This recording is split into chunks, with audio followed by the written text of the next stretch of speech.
नमस्कार दोस्तों, स्वागत है एक बार फिर से हमारे चैनल आपके मट्टू 2664 पे। अभी हैं हम लोनी चौक पे, शादरा की तरफ से हम जा रहे हैं ईस्टर्न फेरीवेल की तरफ।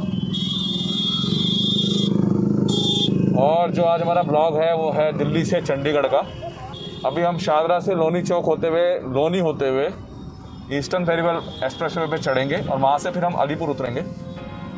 दूसरा रास्ता जो है वो है आपका, हम आज़ादपुर वाली साइड पे जाएं रिंग रोड से और वहाँ से करनाल वाला हाईवे पकड़ें, मगर वहाँ पे किसान आंदोलन की वजह से बहुत ज़्यादा दिक्कत है ट्रैफिक की, जिस वजह से हमने ये वाला रूट चॉइस किया है। ये रूट हमारा थोड़ा सा जो किसान आंदोलन की वजह से अलीपुर में जो बैठे हुए हैं सड़क पे, उस वाले पूरे रूट को ये काट देगा और सीधे हमें अलीपुर क्रॉस करा के निकालेगा। फिर आगे हम आपको बताएंगे कि कैसा रूट है चंडीगढ़ तक और कहाँ कहाँ और दिक्कत है बीच में।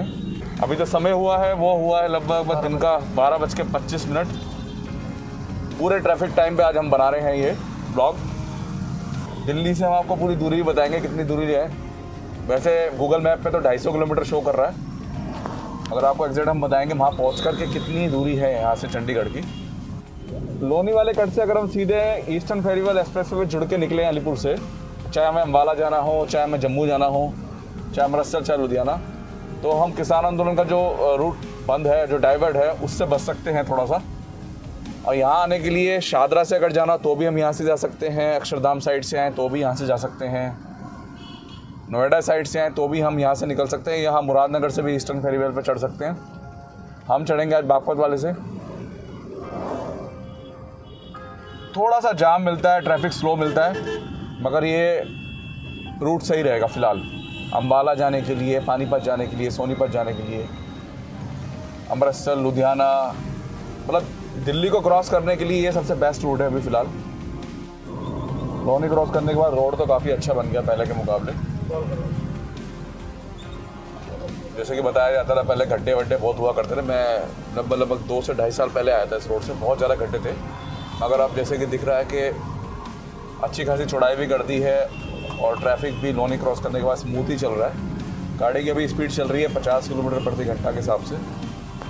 ईस्टर्न फेरीवेल पे चढ़ने के बाद हम लेफ़्ट साइड की तरफ से चढ़ेंगे और अलीपुर वाले कट को उतर जाएंगे। दोस्तों, मैंने एक आप लोगों के लिए ईस्टर्न फेरीवेल का पूरा एक चक्कर लगाया था, 280 किलोमीटर का वो चक्कर था।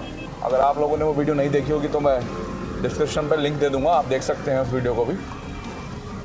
तो इस रोड पे जो ट्रैफिक है बहुत ज़्यादा ही स्लो है, जिस वजह से स्पीड ही नहीं बन पा रही है हमारी। अभी भी 10 किलोमीटर है ईस्टर्न फेरीवेल एक्सप्रेसवे और हम लोनी चौक से लगभग 9 साढ़े 9 किलोमीटर चल चुके हैं और 23 मिनट हो गए हैं हमें दिल्ली से चले हुए। अब तो बस भगवान से यही हमारी दुआ है कि अब ये हमारे किसान भाइयों का मसला सुलझे और ये सारे रूट ओपन हो जाएं। सामने आ गया ईस्टर्न फेरीवेल एक्सप्रेसवे, जिस पर हम चढ़ जाएंगे। तो दिल्ली क्रॉस करते हुए जो लोनी चौक पड़ता है, वहाँ से पूरा इसकी दूरी जो है वो 20.5 किलोमीटर की है। 20.5 किलोमीटर ये डिस्टेंस है ईस्टर्न फेरीवेल का। मगर प्रॉब्लम सिर्फ यही है कि इसे क्रॉस करने में, यहाँ तक पहुँचने में हमें 40 मिनट का समय लग चुका है, क्योंकि बहुत स्लो ट्रैफिक है और रोड भी थोड़ा सा बीच बीच में ख़राब है, आप देख सकते हैं। तो ये दिक्कत है। मगर इस समय गूगल मैप बेस्ट रूट यही दिखा रहा था चंडीगढ़ जाने का, अम्बाला, चंडीगढ़, सोनीपत, पानीपत जाने का बेस्ट रूट यही दिखा रहा था। इससे अब हम अलीपुर निकलेंगे और यहाँ से हम लेफ़्ट चढ़ जाएंगे ऊपर। अब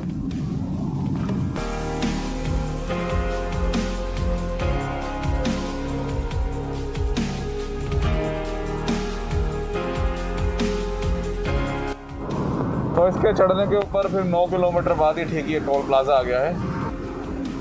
जो मेरी ईस्टर्न फेरीवेल एक्सप्रेसवे की वीडियो है उसका थंबनेल मेरा यही है।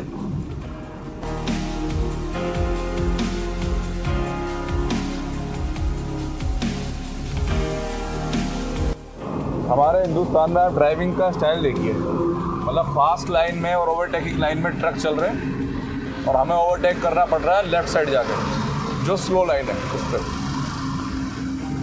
कुछ लोग हमारे ऐसे हैं हिंदुस्तान के जो मुझे लगता है ज़िंदगी भर नहीं सुधरने वाले। अब ये देखिए ट्रक कहाँ चल रहे हैं, अब मुझे देखिए ओवरटेक करने कहाँ जाना पड़ रहा है स्लो लाइन में।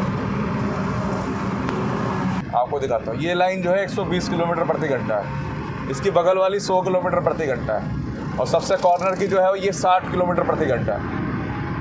उल्टा हो रहा है, 120 पे चल रहे हैं 60 वाले और हम 100 वाले चल रहे हैं कॉर्नर पे। तो ये हालात है। दिल्ली वाला कट आ गया है। यहाँ से अगर हम लेफ़्ट हो जाएं तो हम उससे दिल्ली चले जाएंगे।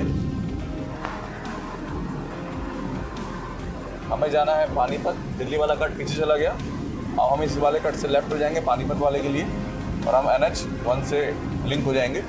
अम्बाला, पानीपत, चंडीगढ़, सब के लिए यहाँ से लेफ़्ट।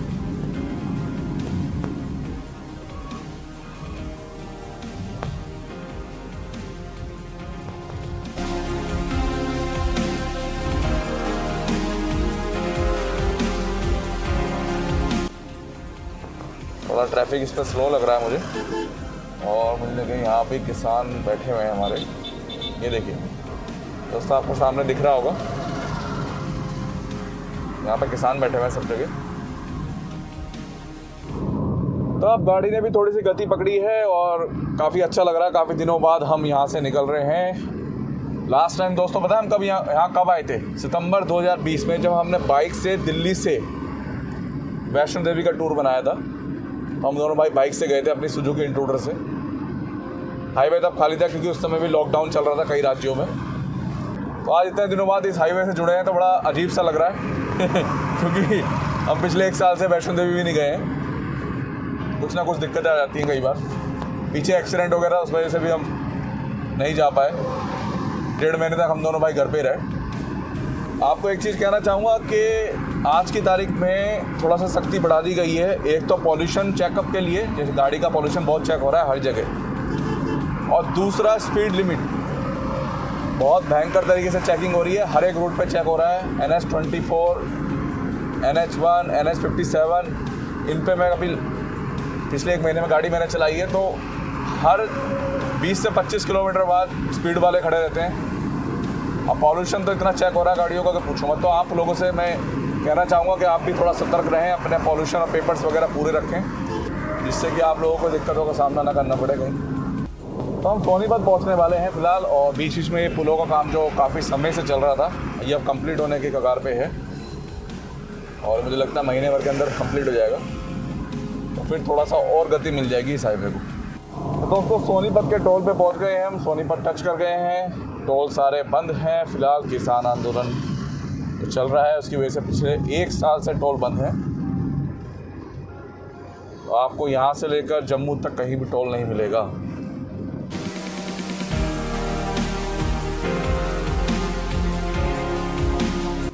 सोनीपत दोस्तों हम पहुँच गए हैं। आगे से अगर हम लेफ़्ट साइड की तरफ चले जाएँ तो हम सोनीपत के अंदर, शहर के अंदर चले जाएंगे और सीधे चले जाएंगे हम पानीपत। पानीपत की जो दूरी है अभी यहाँ से 35 किलोमीटर के आसपास बची है। और एक चीज़ और बताऊंगा, 80 किलोमीटर प्रति घंटा की स्पीड निर्धारित करी हुई है इस पर। उससे ऊपर गाड़ी ना चलाए। अभी पीछे पुलिस वालों ने पकड़ लिए 2-3 बंदे। कहाँ छुप के इन्होंने कैमरे लगाए हुए हैं, कहीं नहीं दिखते। तो मैं यही कहूँगा कि 80-90 से ऊपर गाड़ी इसमें फ़िलहाल ना चलाएं। तो दोस्तों पानीपत अभी भी यहाँ से 28 किलोमीटर है। सोनीपत क्रॉस करे हुए हमें 5 से 10 मिनट हो चुके हैं। काफ़ी जगह यहाँ पे फ्लाईओवर से काम चल रहे हैं। जब वो शुरू हो जाएंगे तो समय और कम लगेगा मेरे हिसाब से। फिर दिल्ली से अम्बाला पहुंचने में 2 से 2.5 घंटे लगेंगे जब ये सारे फ्लाईओवर शुरू हो जाएंगे। तो पानीपत आने वाला है अब। गाड़ी तो ठीक चल रही है मगर एवरेज स्पीड नहीं बन पा रहा है क्योंकि ये ट्रक जो है ना, देखिए सब उल्टी सीधी लाइनों में चल रहे हैं। ये सबसे बड़ी दिक्कत हो रही है, जबकि इन्हें बिल्कुल कॉर्नर पर चलना चाहिए और ये ना सब उल्टी सीधी लाइनों में चल रहे हैं, जिसकी वजह से एवरेज स्पीड नहीं बन पा रहा है।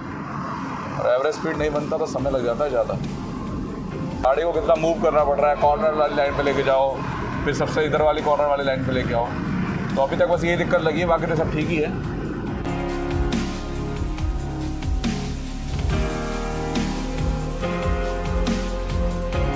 तो पहुंच गए हम पानीपत और अब यहाँ पे थोड़ी सी स्पीड लिमिट भी बढ़ गई है। 90 किलोमीटर प्रति घंटा हो गई है।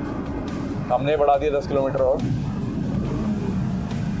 दिल्ली से अभी तक हम 102 किलोमीटर आ चुके हैं और पानीपत के ऊपर से निकल रहे हैं हम। फ्लाईओवर्स बने हुए हैं। ये सबसे अच्छी चीज़ लगती है मुझे कि एक शहर के ऊपर से फ्लाईओवर बना दिया गया, जिसकी वजह से आपको जाम में फंसने की टेंशन ही नहीं है। ये चीज़ अच्छी लगती है मुझे। ऐसे ही अगर मोदी नगर और मुरादनगर के ऊपर से बना दिया जाता तो बहुत ज़्यादा आसान हो जाता। अच्छा, मेरठ एक्सप्रेस वे बनाने की जरूरत नहीं पड़ती। मेरठ एक्सप्रेस वे को बनाने की फिर ज़रूरत शायद नहीं पड़ती।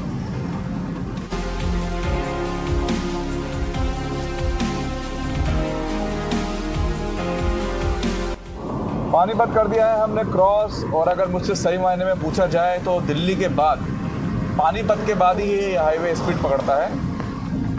पानीपत तक तो थोड़ा सा बस 19-20 ही रहता है मामला, क्योंकि काम बहुत चल रहा है हाईवे का, मगर पानीपत के बाद ये स्पीड पकड़ लेता है आपकी। ट्रैफिक भी फास्ट हो जाता है, स्मूथनेस आ जाती है ड्राइविंग में भी, और पानीपत के बाद ही ट्रक वालों को भी समझ में आता है कि हमें कौन सी लाइन में चल रहा है। आप देख सकते हैं पानीपत से पहले तो वो भी हाईवे के राजा बन के चलते हैं।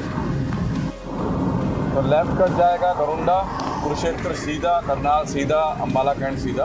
अम्बाला कैंट अभी भी यहाँ से 90 से 95 किलोमीटर दूर है।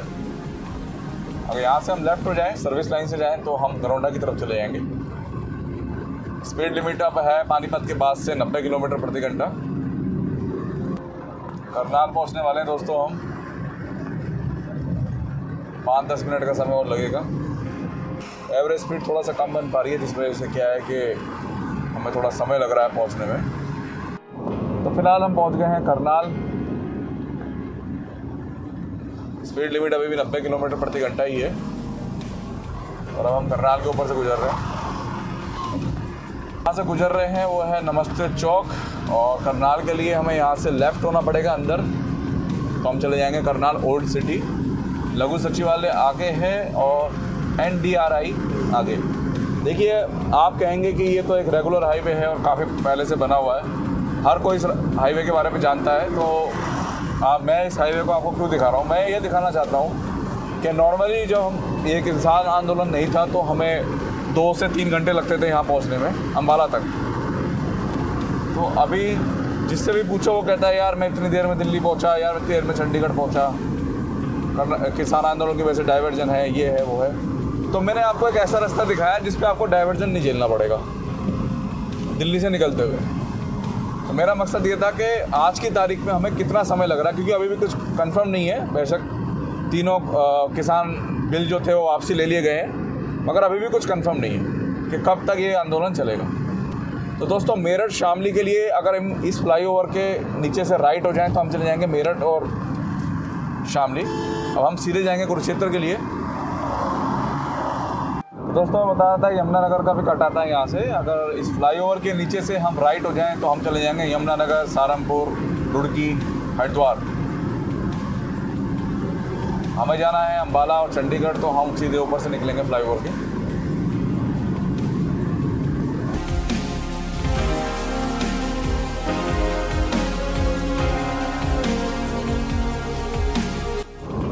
बोर्ड आया है नीलो खैरी के लिए लेफ़्ट और अम्बाला चंडीगढ़ के लिए सीधा, लुधियाना, जालंधर, अमृतसर।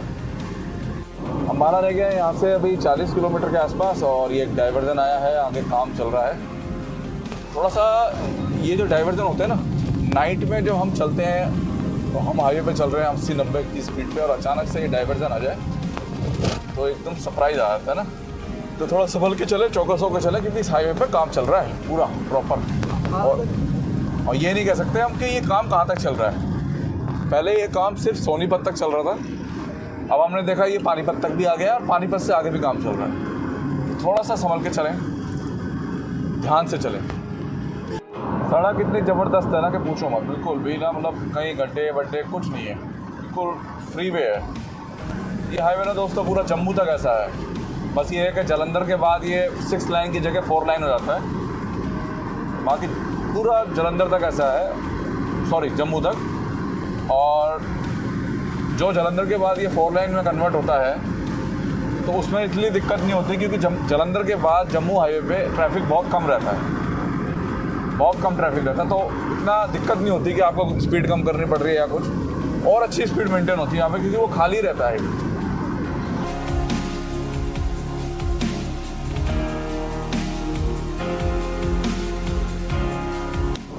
बोर्ड आया है शाहबाद और लाडवा के लिए लेफ्ट, अम्बाला अमृतसर के लिए स्ट्रेट। पानीपत से अभी तक लगातार गाड़ी की जो गति सीमा है मिनिमम स्पीड 90 ही है। सॉरी मैक्सिमम स्पीड 90 आ रही है। तो फाइनली दोस्तों हम पहुंच गए हैं अम्बाला, और अम्बाला तक पहुंचने में पूरे हमें 3 घंटे लगे हैं। 3:25 हो रहे हैं और हमें पूरे 3 घंटे लगे हैं अम्बाला तक पहुंचने में। अगर हम आते दोस्तों वहाँ से आपका GT करनाल रोड से होते हुए अलीपुर होते हुए आते तो हमें ज़्यादा समय लगता है हमारे बड़ौद वाली साइड से। वहाँ से हमने ईस्टर्न फेरीवेल का प्रयोग किया और हम सीधे अलीपुर पे उतरे, सोनीपुर के पास, इसलिए हमें लगा समय कम। बाकी कहीं भी बीच में किसान भाई नहीं बैठे हुए हैं हमारे, बाकी सारा रास्ता क्लियर है। बस ये है कि पानीपत तक काफ़ी काम चल रहा है तो डाइवर्जन बने हुए हैं। पानीपत के बाद ठीक ठाक चल रहा है, कोई दिक्कत नहीं है। चंडीगढ़ अभी भी यहाँ से 49 रह गया है और मुझे लगता है इस 49 किलोमीटर को क्रॉस करने में हमें लग जाएगा अभी 40 मिनट। गाड़ी हमारी भी यहाँ तक चली है 218 किलोमीटर गाड़ी हमारी चल चुकी है दिल्ली के लोनी चौक से। मैं इसे दिल्ली से काउंट नहीं करूँगा, दिल्ली से अगर काउंट करेंगे तो 7-8 किलोमीटर इसमें और जुड़ जाएंगे। तो अम्बाला शहर क्रॉस करते ही ये कटा जाएगा शिमला और चंडीगढ़ के लिए लेफ़्ट और लुधियाना जालंधर के लिए स्ट्रेट। तो यहाँ से हम हो जाएंगे लेफ्ट। तो अभी हम यहाँ से पहली बार लेफ्ट हो रहे हैं। इस हाईवे पे जितनी बार भी चले हैं हम माता वैष्णो देवी के लिए स्ट्रेट ही निकले हैं, तो पहली बार हमने लेफ्ट कट लिया है। ये तो बड़ा जोर सा पड़ा है हम पे बनाओ हमेशा दिल्ली से सीधे ही निकले हैं जम्मू के लिए। दोस्तों हम साल में 2 बार माता वैष्णो देवी की यात्रा करते हैं तो हमें आदत सी पड़ गई है हिसाब है की। तो अब अम्बाला चंडीगढ़ हाईवे पे हम चढ़ गए हैं। नारायणगढ़ के लिए लेफ्ट, चंडीगढ़ शिमला के लिए स्ट्रेट।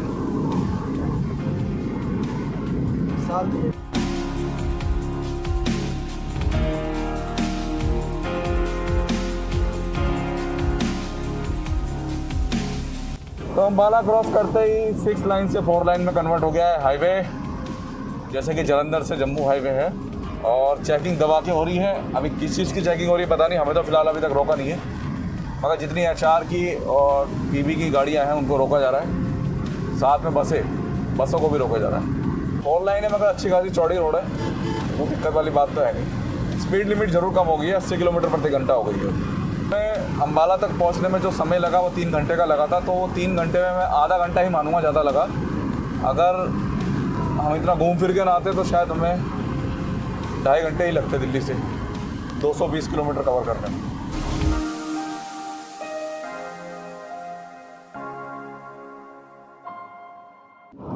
तो लहली गांव पहुंच गए हैं। लेफ्ट साइड में है बहुत बड़ा गुरुद्वारा। 4 लाइन के साथ साथ ट्रैफिक भी है, तो गाड़ी की स्पीड 60, 65, 70, 60, 65, 70 ही चल रही है। दोस्तों शिमला भी यही रास्ता जाता है, आपको वाया चंडीगढ़ ही आना पड़ेगा शिमला भी। तो एक टोल यहाँ भी आया है लहली क्रॉस करते ही। देखते हैं ये एक्टिव है कि नहीं है फिलहाल, ये भी ऑफ करा रखा है, तो मैं आपको अभी देख के बताता हूँ। हाँ दोस्तों ये भी ऑफ है।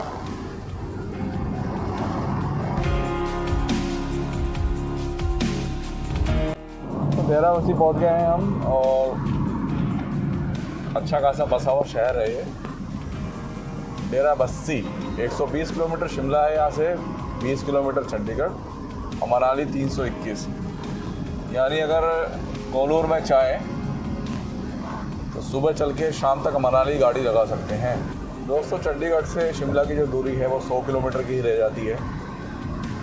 तो आप लोग अगर कहेंगे तो मैं एक बार ये ब्लॉग भी बना दूंगा दिल्ली से शिमला। ओहो नीचे से ट्रैफिक ऊपर चढ़ रहा है, इस वजह से यहाँ पे लग रहा है जाम।